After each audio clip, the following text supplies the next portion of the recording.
อาจารย์บ่ขึ้นบ่โดยสบายดีน้องประยงเลิกเรียนมาแล้วโดยเอากลับทักทายสบายดีพ่อแม่พี่น้องเบิดสุขุสุกคนเด้อเนาะสบายดีพี่น้องเบิดสุขุสุกคนยินดีต้อนรับเข้าสู่ช่องเบานึกเผาปลายเส้นเก่าเหมือนเคยเนาะมื้อนี้ก็มาหาน้องประยงคือเก่าแต่ที่จริงแล้วเบานึกกับซอลีไปในเมืองมาพี่น้องเนาะไปในเมืองมาเราพอดีมีผู้ใหญ่ใจดีเพิ่นฝากเงินให้ซื้อขนมให้น้องๆเนาะน้องประยงน้องดวงใจแต่น้องดวงใจบ่มามื้อนี้พี่น้องเนาะก็เลยมาหาน้องประยงก่อนเนาะบัดนั้นจึงสิไปหาน้องดวงใจสวัสดีซาลีว่ามื้อนี้งามแท้ว่าลีงามแท้มื้อนี้is ซื้อแก้วมังกรเลย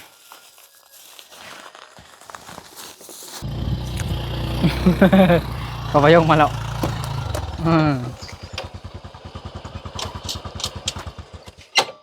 สบายดีพอเด้อสบายดีลูกพอไปเวียกมาไปจะรับพ่อเมื่อวานนี้บอกพ่อสัมFC ฝากเงินให้นะเอาบอกแม่แล้วยังบอกแม่ไม่ได้บอกพ่อวันนี้ส่งแม่ลูกซื้อขนมกินแล้วบอกให้พ่อชอบน้องเอาให้แม่เอาไปใจค่ามือนั้นพ่อกับแม่ยืนเงินค่าอย่างเงินไปเกี่ยวเขาอ่ะนะถูกประโยคกินข้าวแล้วบ่ยังไม่กินเถอะบ่ยากบ่ยากเลยสัญญาล่ะไอ้ล่ะไปสัญญาไอ้ล่ะไปสัญญาไอ้ล่ะได้เงินหลายบ่ประโยคบอกน้องบ่ไม่ได้บอกซ้ำประโยคบ่ได้ทำไม่ทำมานั่งเงินนี่นั่งเงินเนาะนั่งเงินเหมือนกันบ่ได้วะน้องเงินล่มเลยดีข้ามานั่งผู้ใหญ่แท้งนักเลยนั่งในเงินนั่งเงินเอ้าดวงใจบ่มาสำเนาะบ่ดวงใจบ่มาซ้ำคิดฮอดดวงใจแล้ว FC คิดฮอดดวงใจแล้วตอนนี้ดวงใจบ่ไปเงินเถื่อดวงใจบ่ได้ดวงใจบ่ไปโรงเรียนซ้ำไปเดี๋ยวขึ้นห้องเด้อไปยงบ่ดวงใจว่าบ่มาก็ได้เดี๋ยวบ่มาตอนเช้าดวงใจบ่ไปซ้ำบ่มีแต่ไปยงไปผู้เดียวแต่อาจารย์บ่ขึ้นห้องบ่ไปคนความบนเรียนซื่อๆเนาะแม่นเตรียมเซ็งพอประยงมาอยู่นี่เบอร์หนึ่งลมก่อนถ้าสมมุติได้พาสปอร์ตนี่พ่อแม่น้องประยงสิไปบ่พ่อสาวพ่อนั่งมาจังไดคันได้พาสปอร์ตนี่คันประยงบ่อยู่นี่มันสิให้ไปผู้เดียวบ่ได้เงินหลายออกไปผู้เดียวเนาะมันบ่ค่อยคักปานใดเนาะเพิ่งอาปงดิฮะมันก็ประยงก็ต้องอยู่ก่อนมันทางบ่ได้เพิ่งอาปงประยงก็สิให้ไปโรงพยาบาลประยงก็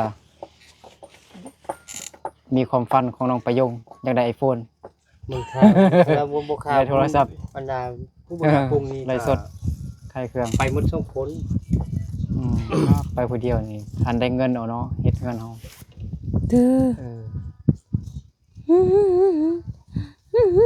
โอ้ก็หมดแล้วเด้นั่นนี่ล่ะแต่พาสปอร์ตยังบ่ทันได้เทื่อพี่น้องเนาะบ่จนมาเท่าอ่ะอีก 4-5 มื้อน่าจะได้อยู่สิฮอดเดือนแล้ววันนี้แม่ก็บ่อยู่แม่ไปปลูกสลีหาเงินอาปุ้งเด้ปง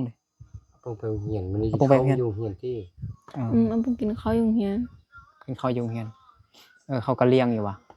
บ่เขาไปกินกันกินบะหมี่ของอาหาร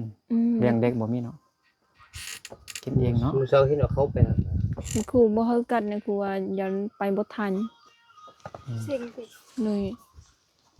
ที่แท้ก็อยากให้น้องอันนี้ก็น้องประยงอยู่มึงอาปงเนาะคันนั่นแต่ว่าประยงก็อยากไปหาเงินลงพะบางพ่อแม่ไป2คนนี่ตัวแห้งได้เงินบ่ต่ำกว่า10 ปลายล้านแหละต่อเดือนฝากเงินมาเฮ็ดเงินว่องไวคันประยงบ่อยู่แล้วพ่อจะเป็นได้อยู่เนาะเอาให้แม่ไปผู้เดียวนี่แม่กับลาไปเอา พาสปอร์ตเด้บ่แม่นชื่อของ ซื้อของพ่อ พ่อพ่อกับแม่เด้อซั่นเอา มา เลย ไปเล่นลาดตึม เล่นให้ลาตึมอืมพอได้อยู่ บ่ไปพาสปอร์ตไปได้ตามโทรศัพท์พ่อ เฮ็ดใบนอกก็ได้บ่ล่ะ มีเสียงคนตำรวจกวดมา ยันตำรวจมากวดนะคืออันเอ่ยของลีก็เขามากวดเนาะทั้งที่มีอันนั้นได้แต่บางคนบ่มีเห็นบ่บางคนบ่มีเขาก็ บางคนบ่มีหรอก บ่มีเขาก็จับให้ตำรวจมากวดอีหยัง เขากับปั๊มมา พาสปอร์ตก็ได้อยู่หมดนั่นแหละว่า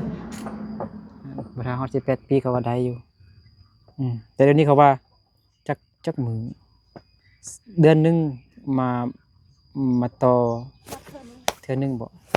บัตรอีหยังน่ะบัตรแรงงานวะ บัดข้าวซั่น ปั๊บเงิน คือตะกี้นี่ถ้าจักเดือน 2-3 เดือนบ่ นี่ได้ ต่อ แต่ เท่า เดื นั้ อน นเดียว อันนี้เขาเปลี่ยนใหม่แล้วสิ เพื่อนมันเงินได้บ่จังได๋ มาชายแดนอีกเลยเนาะ อืม มาแล้วกลับไปอีก นี่แบบนั้นแล้วมันสบายนะเหมือนมากวดแล้วบ่เป็นหยัง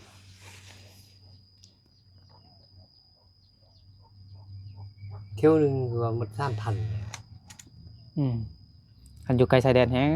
นั่นเนาะแล้วจุเขาไอตู้เด้เขาเฮ็ดอยู่ไสอยู่จังหวัดหยังจังหวัดเลยบ่ จังหวัดเลย จังหวัดเลยเนาะจังหวัดเลย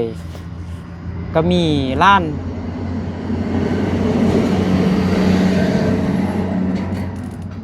านไปกับเมียครับหลายคนอยู่4-5 คนนี่แหละเขาอยู่หยังตัดหญ้าสวนทุเรียน กินนอก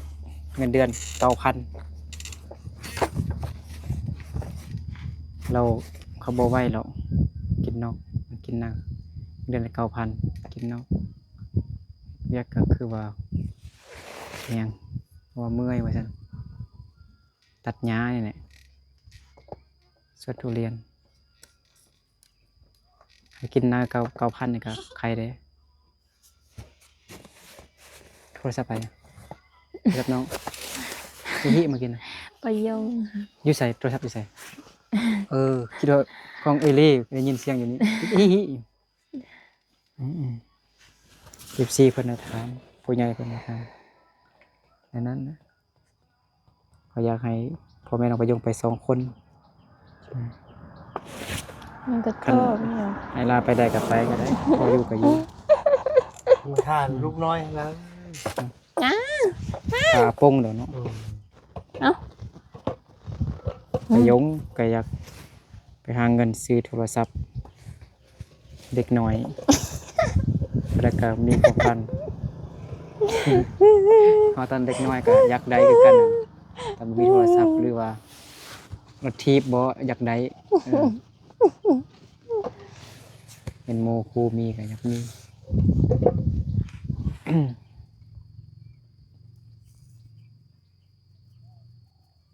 นี่พ่อพักผ่อนลงไปซะเนาะ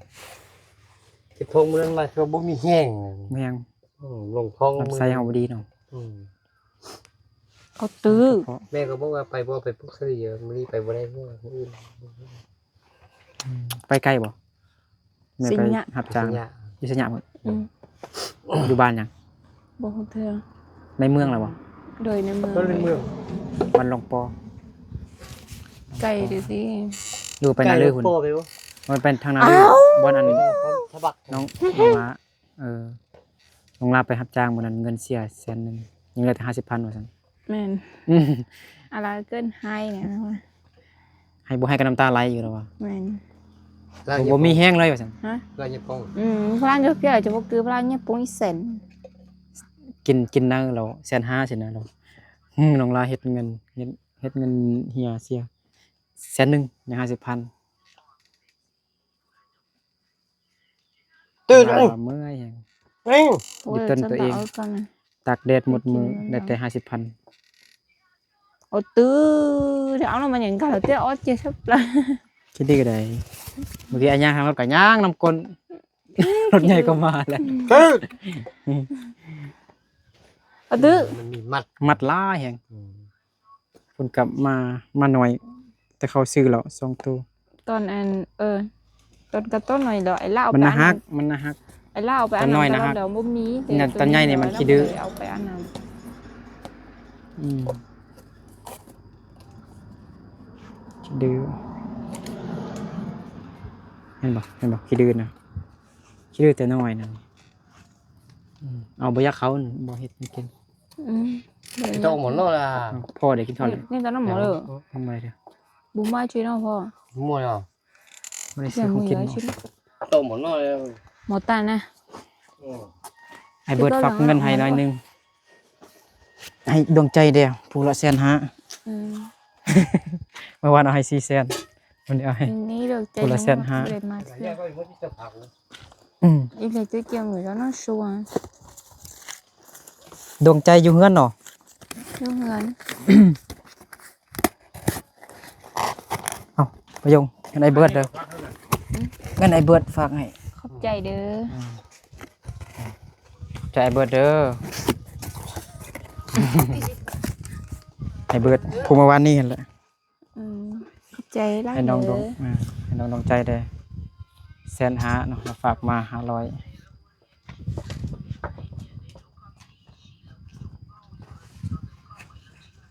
Giết đang kìm à? ngon rồi เป็นยังกิน nhàng bún mì thường ให้ได้กินข้าวปุ้นแล้ว ăn tấm á นึกจะกินข้าวปุ้นแล้ว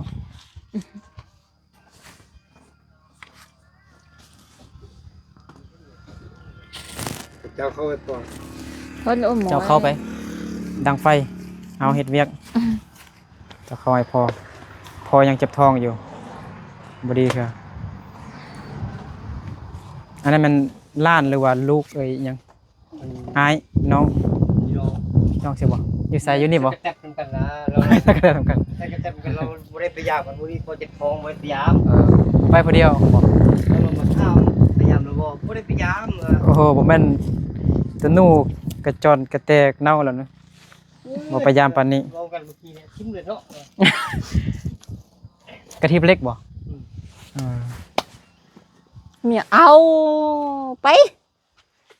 กระทิบ ao tê อืม นี่ก็ตัวก็ตัวเอาหรอโอ้ย ขี้ดื้อพดเอ็งแม่ทานไฟก็กินน่ะ พงยืนปอเลยแต่ที่เราตื่น นะฮะมัดลายแห้งมัดลายแห้งนี่เห็นบ่ทานไฟก็กินขนมก็กินเอาได้หมดเลยขนมก็กินเลยข้อนำไอ้ประยงไปคุณขนมเกี่ยวให้ทงนึงเนาะกิน2เมนูมันกินมื้อเช้าบ่ได้หุงข้าวบ่ มึงเตียนตอนอาปงกับเม็ดไปห้องนี้ก็ไปให้ บ่ได้หุงลายบ่ เลย หมอน้อยพอติ ยังอยู่ เอาอันหมอน่ะหมอยังมีบ่บ่ได้เป็นหมอยัง มีแต่ตัวธรรมดา thủ loại nó ở trong muốn nó เราเลยซื้อตัวดังอะไรอย่างชนเราเลยชั่วอ้วน นั่นขี้ดื้อเห็นบ่ หือ ไปกัดเสื้อ ตื้อ มีประยงแล้วมันน้อย2ตัวอยู่พุ่นกับขี้ดื้อจังซี่แหละ น่ะ ขี้ ตื้อ ดื้อแต่นะฮัก chứ nó ขี้ดื้อแต่นะฮักเอากิน วันจันทร์นะน้องประยงไปเซ็งหรือ บ่ บ่แม่นเถอะ บ่อาทิตย์ อี ห ก น้า อีกอาทิตย์หน้าอีกอ๋อ เลย อาทิตย์นี้แล้วก็กายอีกอาทิตย์หน้ากับคนควายอยู่แม่นบ่ เลย เออ เอาไปในหน้าพ่อ อืมตั้งใจเงียน Ô, trời ơi, thế rồi. ไปในหน้า เนาะมีผู้ใดอยู่นำอาปงพอจำเป็นได้อยู่ไอลากับแม่สิไปว่าซั่นโทรหาเขาไอตู้บ่ได้เด้เขาอยู่ให้เนาะ เพิ่งอ่ะ อยู่ส่วน เขาไอตู้ ไอ้ตัวนี้ ไอ เพิ่ง ตัวนี่ไอตัวนั่นนะไอ้น้องล้านนะ เออ เรียกไอ้ไทยอ่ะนะ เออ รออันนี้ได้ในหูจิตตอง เซียนโทรถามเบิ่งว่าเขาสิยังรับคนอยู่บ่ลานอยู่คนไทยเฮ็ดเมื่อยได้อยู่สวนทุเรียนอยากย้ายไปอยู่บ่อนใหม่เลยถามเบิ่งอายของน้องล้า บ่น้อง เขายัง ล้า รับ โทร คนอยู่ ไปไหม Cô vô tới cái lò hả? บ่อาลาโทรไปไหม บอกกัน แต่ว่าไอ้ตู้ยังบ่ได้บ่รับเฟซน้องลาคือกันว่าซั่น ตู้บ่ได้ ไอ้ตู้ไม่ใช่ไอ้ตู้เนาะ ฮะ ไอ้ตู้เนาะไอ้น้องลานะ แม่น เขามีเงินก่อยังกันนะ แม่น ผู้ห้ามบ่ได้เขาเป็นเพื่อนแต่เรายังบ่ทันรับเถอะบ่นึกก็อยากไปหาเงินอยู่ไทยอยู่บ่นึกโพด พ่อ โพด สิบ่ก็เห็นเต้าเนอะเจียมา จาก FC เลยอยู่จังหวัดเลยบ่หรือว่า ยันต่อไปไทยคิดเราไปจุงไทยน่ะ นานอีหยังอยู่แบบติดชายแดนนะเบานึกขอคำแนะนำพอดีมีร้านเบานึกเนาะแล้วก็มีประมาณ4-5 คนนี่แหละไปหาเงินอยู่ไทยเนาะหาก็ไป แต่ว่าเวียกมันบ่ค่อยโอเคเนาะเขาเจ้าตัดหญ้าแล้วกินเนื้อกินนอกเนาะกินนอกเงินเดือนมีแต่ 9,000คันกินเนื้อก็พอโอเคอยู่ 9,000ถ้ากินเนื้อนะแต่อันนี้กินนอกเนาะกินนอกเงินเดือน 9,000ล้าน ไปก่อนเลย เบานึก ตื้อ ถ้าเบานึกให้เบานึกติดต่อบอลมาเฮ้อว่าซั่นเนาะเบานึกก็เลยขอคำแนะนำจาก FC เบิดทุกคนเนาะที่อยู่ฝั่งไทยเนาะ FC ฝั่งไทย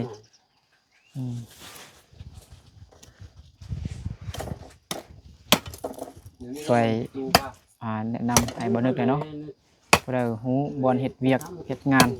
เขาเจ้ารับคนบ่เฮ็ดเวียกอีหยังนะเงินเดือนเท่าใดช่วยบอกบ่นึกเด้อเนาะติดต่อหาบ่นึกทางเบอร์เนาะทางเบอร์บ่นึกหรือว่าเฟซหรือว่า ดอก ไลน์ ID เนาะ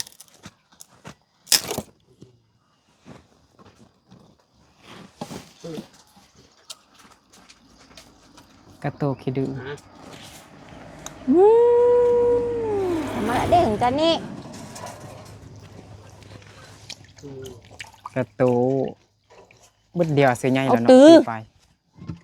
กระโตฮอตปีแล้วบ่ ยัง กระโตบ่ฮอตปีเด้อเนาะ บ่ฮอดเทื่อ จักเดือนน่ะ 9 ป เดือ ระ น มาณ10 เดือน ใกล้แล้วประมาณบ่ฮู้ค่ะอะตู้7-8 เดือนหั่นแหละ นี่ขนมให้แต่น้อยเด้กระโตตอนมาทำอิฐก็น้อยซ้ำลูกมันเนาะ จริงๆแล้วก็สินของน้องเด้อ มันบอกประยง มันบอกตอนไอ้มาทำอิฐเอาขนมให้น้อยซ้ำนี่เนาะ หน่วยกว่านี้ แล้วก็นี่เนาะจ้อยเนาะ จ้อย จ้อยอีกกระตัวจ้อยอีกนี่ลูกมันตัวนี้ก็ยังตุ้ยอยู่ยังเยอะกว่ากระตัวน้อยนี่น้อยจ้อยกระเดะแห้งเนี่ยเดินแดงเอาขนมให้ดีใจกลับบ้านแล้วก็ยักเมื่อนำเนาะจะอยู่ให้ไปอยู่ให้นี่คนนี่งามแฮง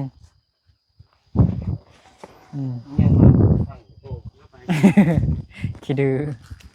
จอยก็น้อยนะฮักมาแล้วก็น้อยนะฮักบางตัวนี่หูนี่ตุบจังสีเลยใหญ่มาแล้วตั้งจังสีฮะ บ่โกงนะ ตะโกงคือกันตอนน้อยคนเป็นอันหนึงใหญ่มาเป็นอันหนึง โกงแหนไปซื้อ เป็นคนอ่อนอยู่นะ เอ้า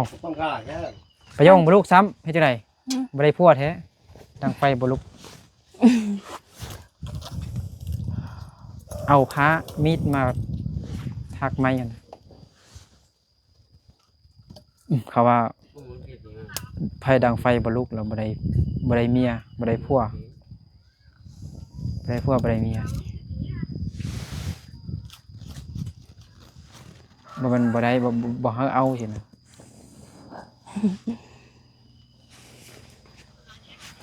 บ้านอายเขามักเว้าให้กันจังซี่แหละสมมุติดังไฟบ่นั้นบางคนเนี่ยมีผัวมีเมียแล้วก็เอ้ยดังไฟก็บ่ลุกปานนั้นว่ามีผัวมีเมียแล้ว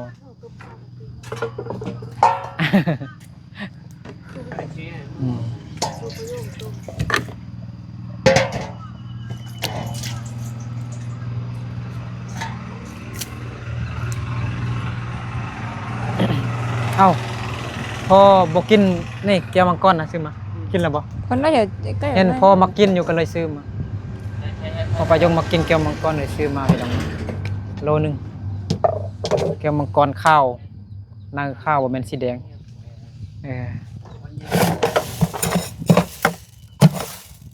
mình bầu liếc rồi ôm giờ mới liếc rồi mà บ่เลี้ยว มื้อนี้บ่ทันไปหาดวงใจเถอะกลับบ้านก่อนมื้อแรงก่อนมื้ออื่นก่อน จะมาหาน้องดวงใจ hay cho xuống nào cho nó hưởng được bao ลุกแล้วไปไฟลุก กิน แล้ว กับพุ่นเนาะ ฮะ cái léo ยายยังกินนมอยู่เนาะปายงคือน้องปายงตอนน้อยเนาะยายซ้ำอาปงกินนมอยู่เลย กินนมแม่ ไอ้นึกตอนน้อยยายซ้ำอาปงหั่นแหละปายงอันยังกินนมแม่อยู่ ซ้ำอาปงหั่นแหละซ้ำคำน้อยซ้ำคำน้อย không nói bên đây không nói anh คำน้อยนี่ ดู ร้านมันร้านอาลานนะไอ้ยายซ้ำนั่นแหละกินนมอยู่ยายมาน้อยนึงแล้วก็ปะนมแล้วก็ได้ยินอันเข้ารุ่นเอารุ่นลุงเขาเว้าควันแต่น้อยนี่เห็นอยู่พมกับบักยาวๆตึบมีเฮาบักกะไล่บ่ตัดพมได้บ่มีพมอีกอ้ายตาน้อยนะคิดดื้อเนี่ย4-5 มื้ออาบน้ำเทื่อนึงตาน้อยนะซ้ำอันคำน้อยหั่นแหละอายุประมาณ9 ปี 10 ปีนี่ không nói gần đối lún được gần áp bông đấy ประมาณ อาปงหั่นแหละ áp bông แม่พอแม่ไปต้มมักเต้ามาพอประยงเคยไปต้มมักเต้าบ่ เคยบ่ นั่นแหละพอแม่ตอนน้อยเขาไปต้มมักเต้าเรามันไปต้มมักเต้าเราคิดฮอดพ่อแม่แฮงพ่อแม่ไปนอนอยู่ป่าไปต้มมักเต้าอายเลยคิดฮอดพ่อแม่จะกินนมเพราะก็น่าจะว่ามัน อยาก ก่อน กิน นอน นม ลุง แม่ ก็ แล้ว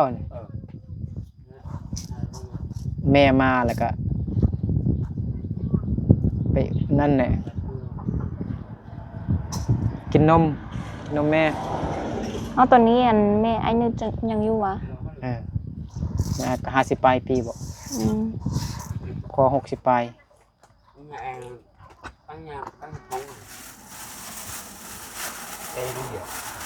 เชื่อลูกเหี้ยหมอแม่งกัน พากินนำกันอันนี้เขาให้บ่เขาหน้า เขาหนา เขาหน้าที่ไปเกี่ยวอันบ่ โดย อ๋อ กับพุ่นเนาะ นึกกินบ่เดียวอัน เอาให้เนื้อไปกินมันกันเลยฮะ คิดไว้สิให้มากไหมแม่งก็น้องเอาบ่เจ้าเอาโลนึงไปลองซิมเบิ่งข้าวเจ้าว่าแม่น้องประยงไปเกี่ยวเอาอยู่ในเมืองพ่อพี่น้องเนาะเมืองเสยะพุ่น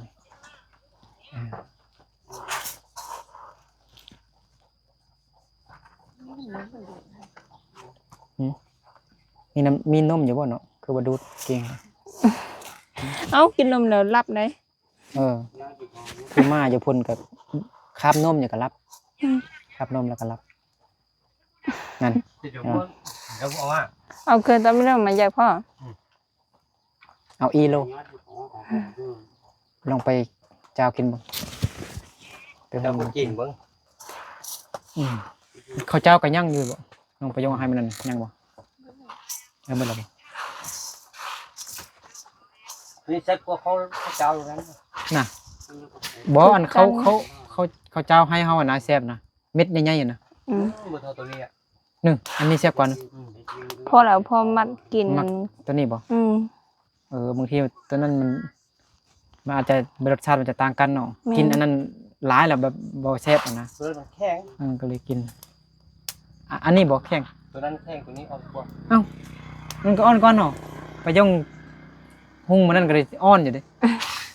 เฮ็ดแซ่บอยู่เด้กินดาลาก็ได้บ่ถ้ากินกับ ตัวนี้ยังอ่อน เขาบ่ถ้ากินอันซีนยังนำกินข้าวเจ้าดาลาก็ยังแซ่บกินกับน้ำ ไปยงเดี๋ยวไปยงมากินเขาให้กลัวตีว่าพอมากินเขาหนากลัว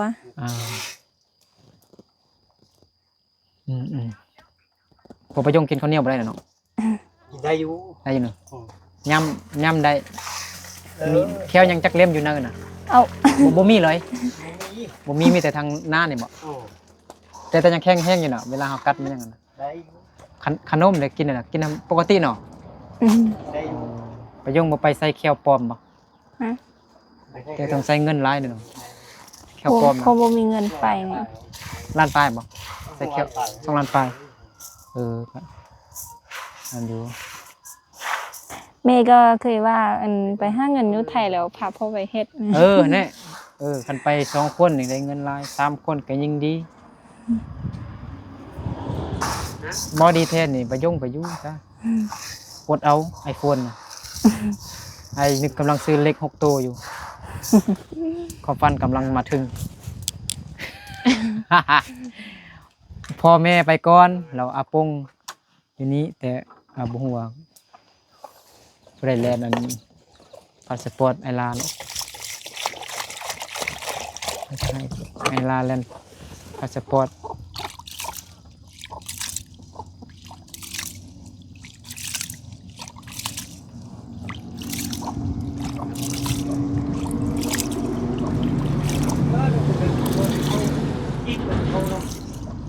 ตะกี้เขากินบ่ยังน่ะคือแบบแควยังบ่ยังอ่ะนะเอาไปยง ระยะ ยา ระยะที่เที่ยวลงกินซุ้มที่ปลานะ อ๋อมันเจ็บแควแล้วก็เอานั่นมันก็จะร้อนมันเนาะอ๋อ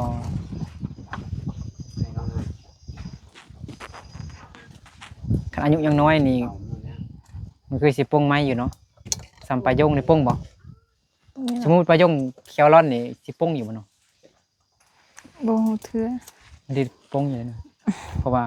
ยังสิปลายปีอยู่ ไม่ได้ดูเราจะดึง ฮะ2-3เลยนะตอนน้อยนะ น้องนี่ ก็แควดำอีกตอนนั้นนะแต่ตอนนี้มีแควเหลือง ใช่มาจากฟองอาแม่งกะ นี่อันนี้ อีนี่ก็คือกันนี่ตอนน้อยนี่บ้าเด้อแควร่อนนี่เอาอันเสือกไปมัดดึงแต่คนอื่นไหนรับตาก่อนเอาเสือกไปมัดแล้วก็รับตาปุ๊บดึงมักไปไว้ลุกไปไว้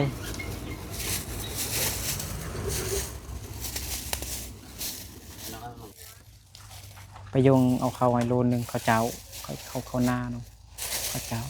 ญี่ปุ่นกินแต่ข้าวเหนียวพี่น้องเอาเข้าไว้โลนึงแล้วไปลองซิมเบิ่งคันมันแซ่บแล้วก็เอาจาก30 เปาเอาบ่มีซ้ำฮอด30 เปาซ้ำ บ่ฮอดเทื่อ เดี๋ยวแล้ว นั่นแหละเดี๋ยวไอ้กลับก่อนนะ เดี๋ยวไปแจก เฮ้ยวันนี้เตื้อไปเชิญเนาะ อันนี้เที่ยว ไอ้ลี่สิใครเล็กเลย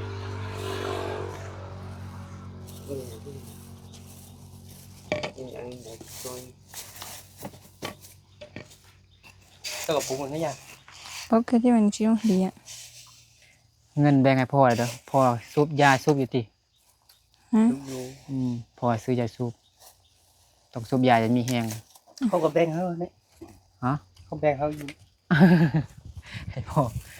พ่อจาก10-20,000ซื้อยาสูบ ดูได้พ่อกับพ่อเข้าตัวนึงบ่ได้พ่อทุกมือน่ะ เข้าถึงมือแล้วลูกตาบ่มี ข้อทุกมื้อนี่ไม่แซ่เลยเนาะ ตีพ่อขึ้นไม่แซ่ตีพ่อเลย พอแล้วก็บ่ค่อยข้อเงินไปยังเนี่ย เอ้าก็เอาให้ร้ายเถอะ พ่อเงินพ่อนะ โลนึงนะ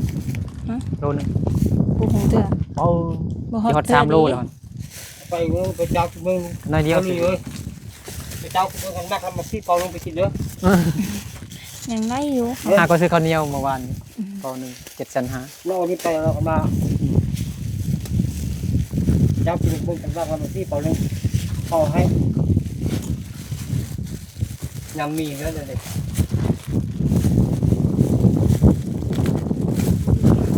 ฮะยังไปเอา โอ้ย เข้ามาแล้ว